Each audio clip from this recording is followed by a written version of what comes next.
In today's news, former speaker arrested and released on suspected human trafficking. Infrastructure works on primary school projects making steady progress. Fraser airs dissatisfaction with RDA on Sea Cows Bay Harbour. And launch of the BVI London office 20th anniversary commemorative stamp. Of your ideas and more stories when 284 News return. Hun, it's asking for your password. Huh? You were logged out. I need the password. BR. What's the rest? BRANDI, the number 4, EVER? Who's Brandy? We're like the password that isn't your ex-girlfriend's name. CG Insurance. Good like that. I should have changed it. You should have. You're right.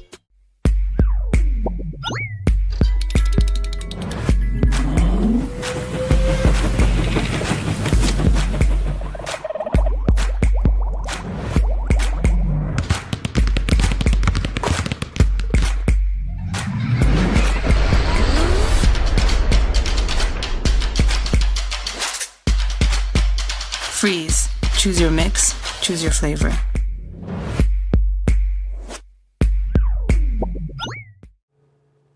Welcome viewers to the Wednesday, January 11th edition of 284 News. I am Kamal Haynes, bringing you the latest out of the British Virgin Islands. While leading today's news, former Speaker of the House of Assembly Julian Willock has broken his silence to address his recent arrest and subsequent release in relation to suspicion of human trafficking.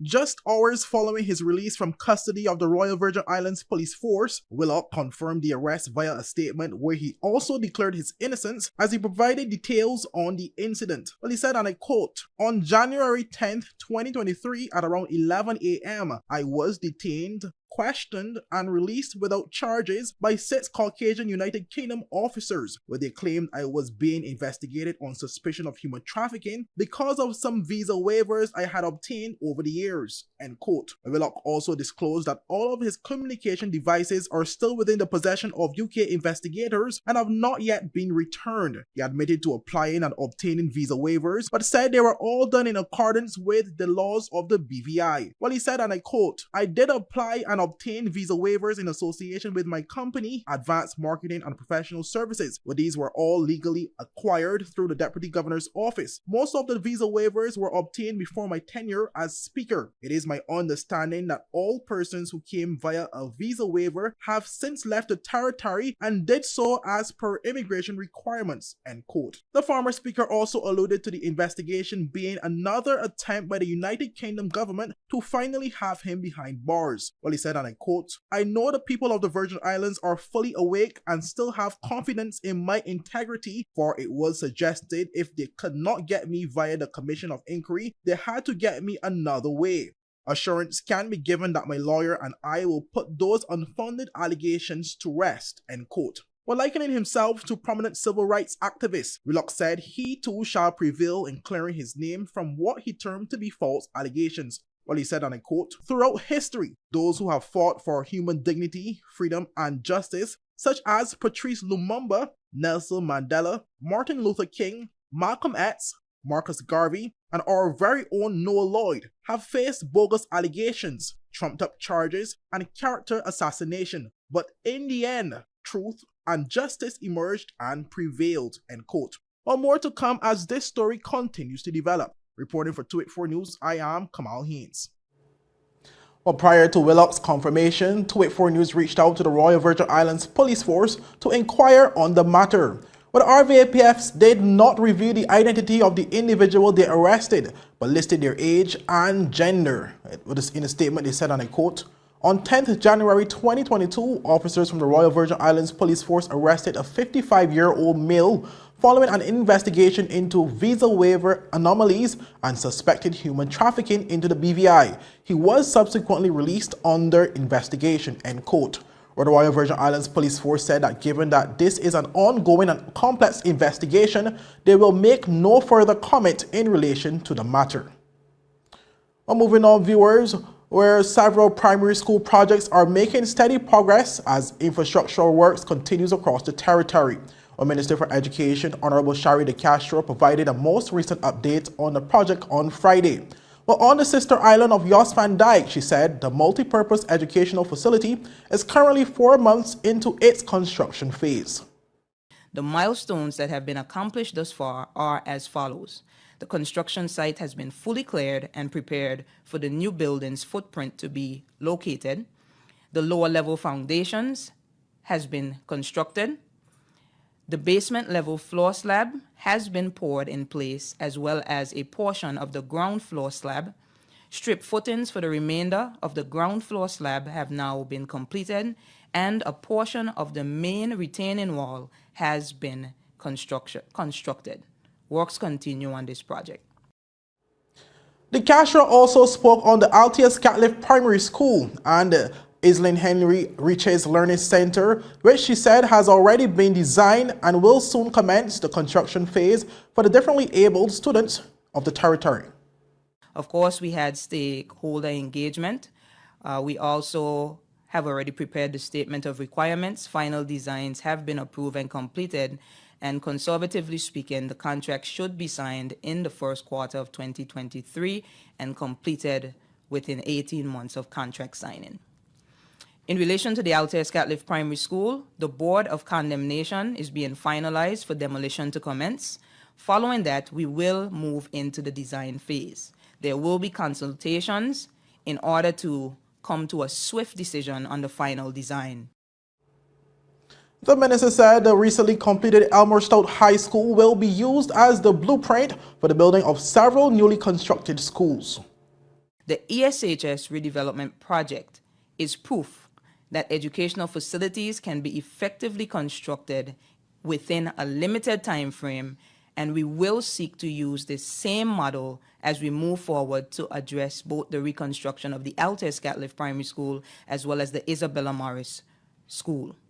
Ladies and gentlemen, as we build educational facilities, we are also building community, building curriculum, and building the character of generations.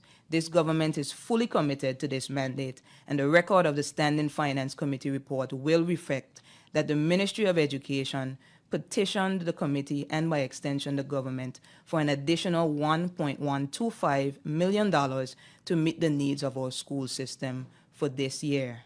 I have to say that the government of the Virgin Islands has granted additional funding that we requested, plus a little more in the 2023 budget in the amount of $1,250,000. Well, moving on, viewers, where opposition leader Julian Fraser recently aired his views on the Recovery and Development Agency following an agreement with the agency for works in his district, which fell through after funds were reallocated. Well, more in this report.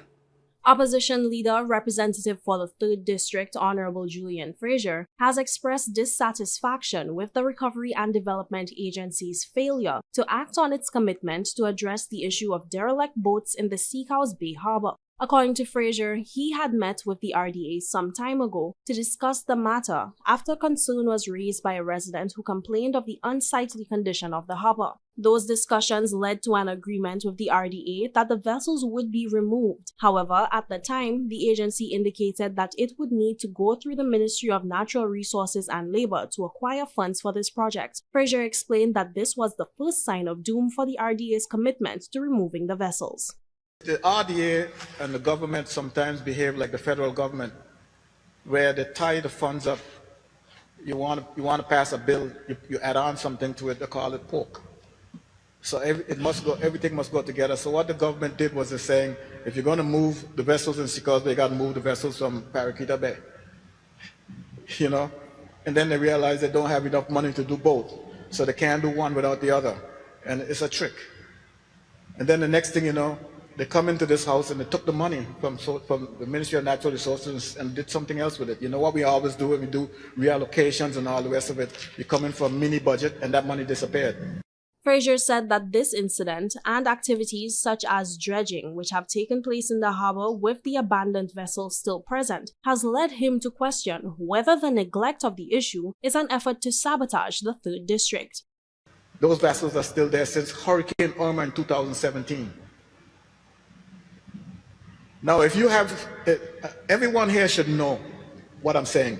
They should understand what I'm saying. You got a harbor, and you got sunken vessels in the harbor. How in God's name could you dredge the same harbor with those sunken vessels in it?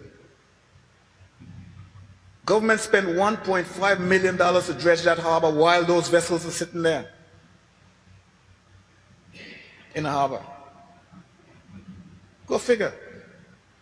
You tell me if this isn't a plan to somehow, what, sabotage the people in Sea Cows Bay or something like that? Is it a government plan to sabotage the people in Sea Cows Bay? I told them already, they're not hurting me by doing nonsense, Mr. Speaker. They're hurting the people of the 3rd District. Fraser also shared his views on whether or not the RDA should be granted permanence as a statutory body. The miracles that they're performing as far as government development is concerned is something that central government can do, except that the bureaucracy that's involved with the central government is the reason that we have to go through this long, drawn-out tendering process and then go through all the different maze of red tape before a project can begin, unlike the RDA. Development agency, as it should be called, a statutory body, could function with the government as its only client, its sole client.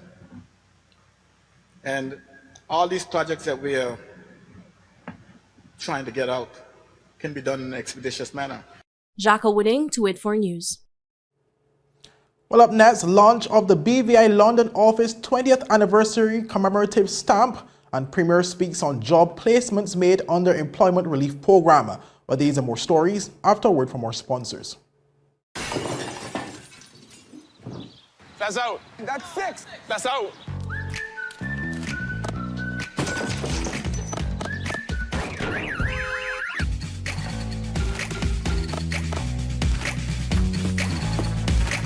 With worldwide medical coverage and affordable premiums, we're like a home match that isn't played at your actual home. CG Insurance. Good like that.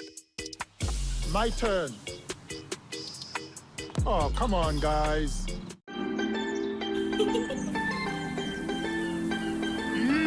There are many ways to enjoy life, like so many ways to count on Popular.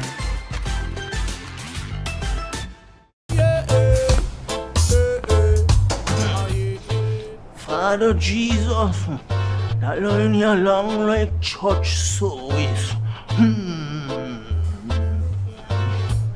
Alright, do enjoy the rest of the day. Next customer line, please. Wait, hold on a second. Yes, Sonny boy, come, yes, Good Sonny. morning. Good morning, Sonny boy. Hold on there. You must have cut fun topic. It's okay, I'll take care of it. What? No man to take care of me. How may I assist you? Yes. You want top of power? You want top of power? Join the prepaid party with CCT and enjoy more affordable data plans, more top-up promotions, more savings with hero bundles, and more value for your money each and every Tuesday with Top Up Turn Up Tuesday. Visit a CCT store today or anywhere CCT Top Up is sold and top up your phone. 5, 10, 15, 20, 25, 30. You want top of power? Welcome back, viewers. On January 10th, 2023, the government of the Virgin Islands Postal Services launched the commemorative stamp issue in honor of the 20th anniversary of the BVI London office. But the ceremony, which was attended by a number of senior government officials, was a symbolic and auspicious occasion. And today I have the privilege of releasing and announcing the BVI Postal Service new stamp issue to commemorate the 20th anniversary of the BVI London office at BVI House in London. Let us think about the power of a stamp to carry a message on every envelope. Every person who sees that stamp gets the message, asks the question, what's behind that stamp?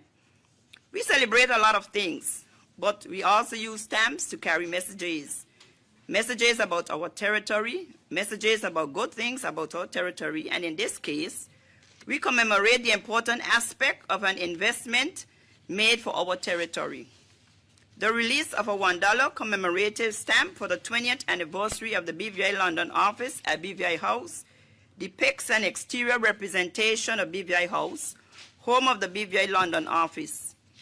In June 2002, the government of the Virgin Islands, under the leadership of the then Chief Minister, Honorable Ralph T. O'Neill, OBE, approved the acquisition of BVI House in London. It was a first step in establishing the BVI London office and raising the territory's profile in the United Kingdom and Europe. His Excellency Governor John Rankin, in his remarks, shared how delighted he was that the commemorative stamp issue has been launched. The BVI London office is a gem, and I salute the far-sighted decision of then Chief Minister Ralph T. O'Neill to approve its acquisition. It was indeed truly a wise investment.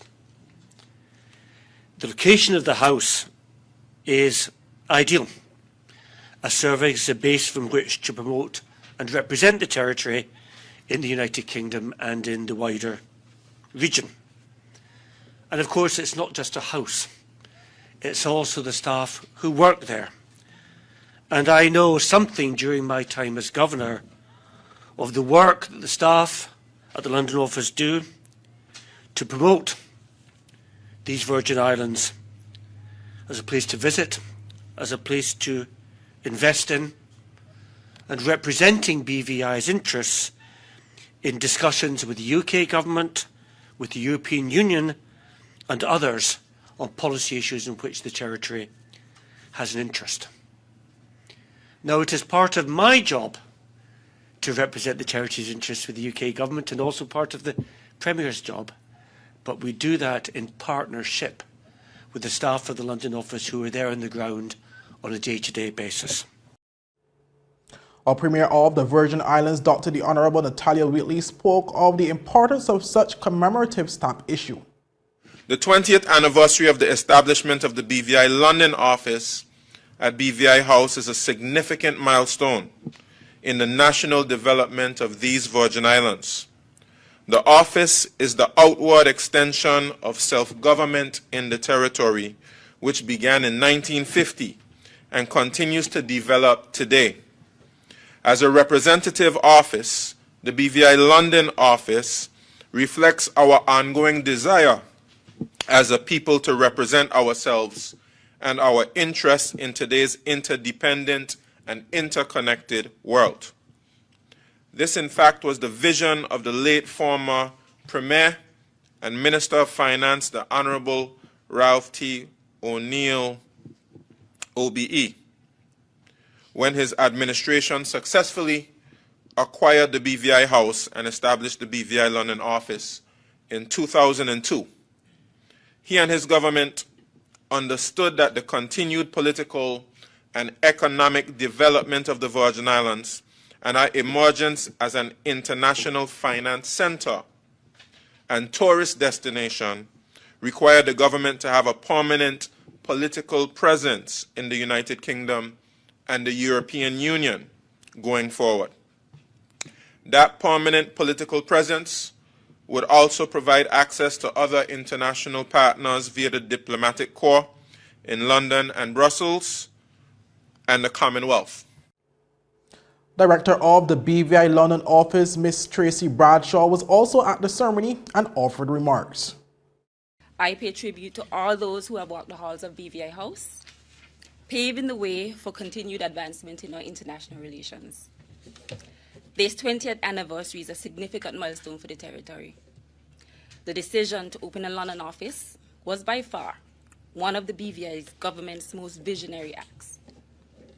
The establishment of permanent BVI representation in the United Kingdom and Europe 20 years ago symbolizes the government's dedication to a continued, meaningful, and modern partnership between the BVI and the UK, as well as our commitment to strengthening the territory's regional and international impact. Moving on, viewers, where Premier and Minister of Finance of the Virgin Islands, Dr. the Honorable Natalia Wheatley, said placements have been made for several applicants under the Government of the Virgin Islands Registration Apprenticeship Training, Employment and Development Program. Well, the program, launched in November of last year, is a new temporary employment relief and skills development initiative that provides 3 pathways for people between the age of 16 to 65 who are unemployed or underemployed. Well, the program seeks to obtain opportunities through short-term employment, apprenticeship and/or training, education and development, thereby empowering them through work and training opportunities. While speaking at his recent one-on-one press conference, Premier Wheatley stated that several persons have applied for the program and placements have already been made for several applicants. On another note, the rated program, which we launched in November 2022, is progressing with implementation. A number of persons have applied for the program, and we have already been able to put persons to work in areas such as the much-needed beautification of our roadsides. So some persons have been able to obtain short-term employment, and the public has been able to get some benefit in return. The Premier sought to remind the public why the bush on the roadsides has become overgrown in the last few months, noting that the procurement process has come under scrutiny, with concerns raised on the issuance of the bush cutting contracts. So we had to halt the issue of those contracts, which supplemented the labor force for roadside maintenance. We were left with a gap while a new system was developed and implemented to get this work done. The rated program is a lot more transparent and will allow more persons to benefit from these kinds of opportunities than under the previous system. While he further added that in the upcoming months, the government will press ahead with implementing the other aspects of the program, such as training and apprenticeship. And the Premier encouraged more people to register their interest for the rated program to be added to the database for consideration when other components come on stream. And I want persons to bear in mind that the rated program is not just for roadside maintenance and beautification. It is for other types of opportunities as well. So please register your interests, and registration will help us to identify what types of jobs and skills development are in higher need than others. Well, up next, HIREBVI and BVICCHA host business training workshop, and thousands of U.S. flights grounded in their first FFA stop order since 9/11. Well, these stories when 284 News return. So you're saying I can ask this cat any question? The cat is connected to the computer. You just type in the question, it will read his mind. There the answer comes.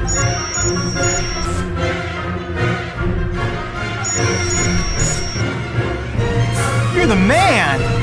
I've been looking for this for weeks.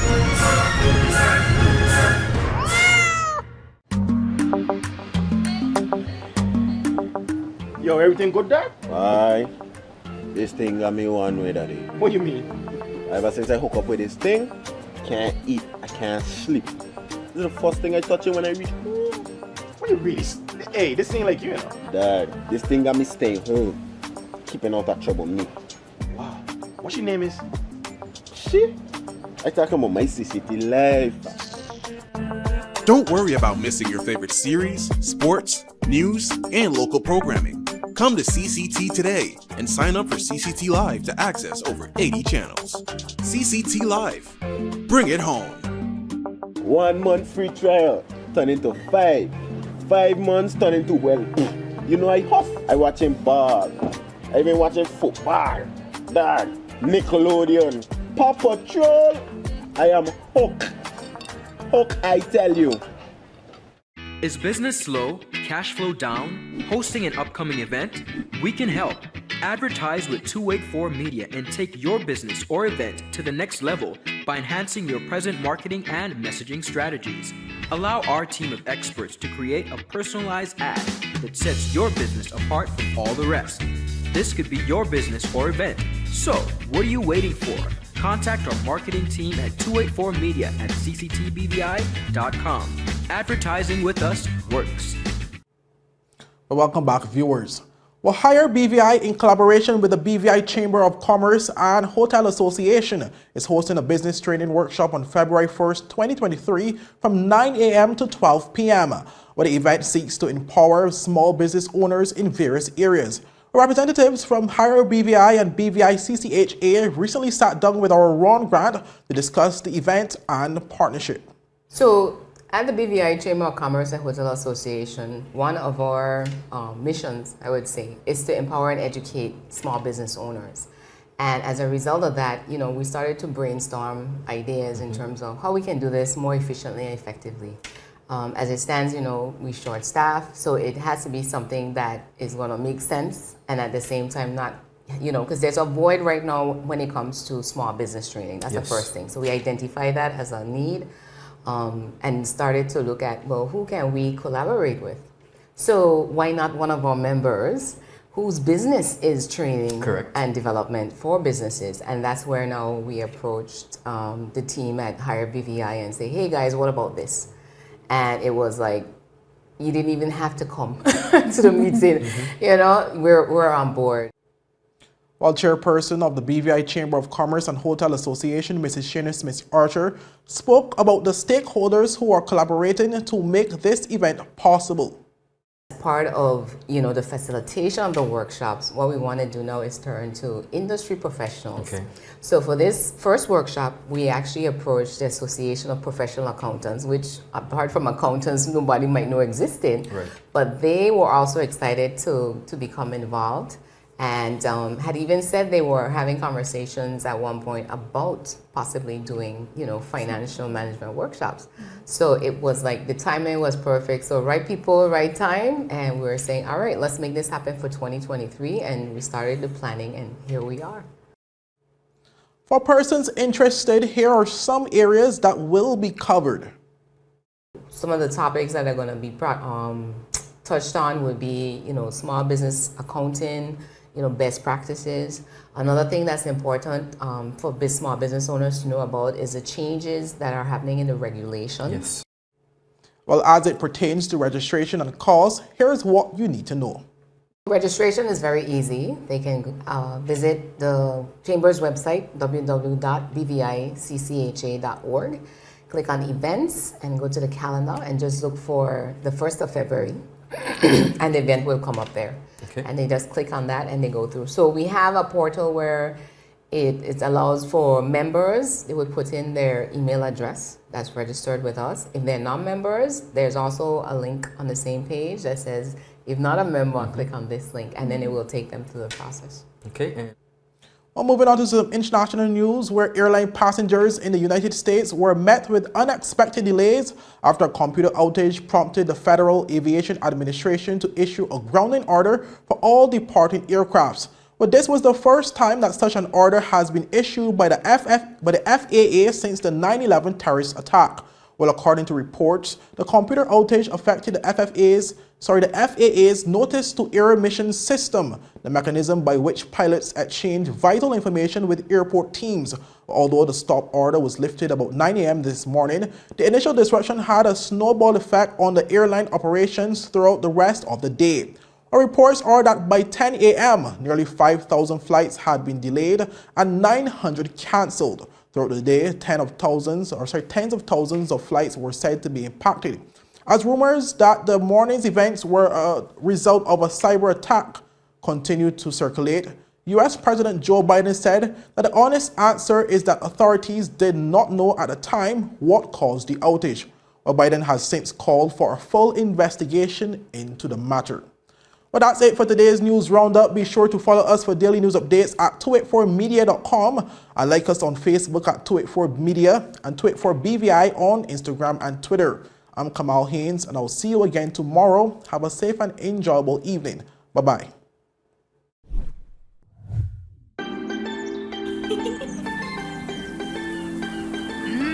There are many ways to enjoy life. Like so many ways to count on Popular.